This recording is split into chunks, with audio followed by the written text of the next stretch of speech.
What causes hair loss in men? Well, if you want to boil it down to two main factors, it's genetics and testosterone. Of course, other things can play into this, such as stress and malnutrition. However, if you want to consider over 90% of men, it's genetics and testosterone. So starting with testosterone, how does this work? Remember that testosterone can bind to your hair follicles, and when it does so, it causes your hair follicles to decrease in size over time, leading to the appearance of thinning hair.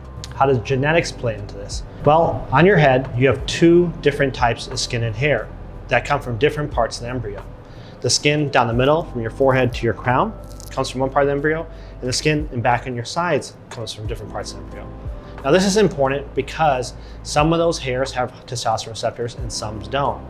The ones down the middle do have testosterone receptors. That means that testosterone can bind to them, causing them to decrease in size over time, giving the appearance of thinning. However, the hairs on the back and side of the head do not have these receptors and tend not to exhibit hair loss. So your genetics play into this because it tells us which of those hairs are going to have receptors, which ones aren't, and what the density of the receptors are going to be.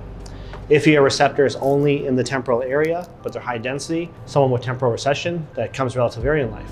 However, if you have someone with low density of testosterone receptors throughout the top, you might see that they have a full pattern or male pattern baldness, but it could take a longer period of time. So there you have it. It's testosterone and genetics. Genetics makes you susceptible to hair loss because it provides a receptor for testosterone to bind to, causing the degradation process of your hair follicles.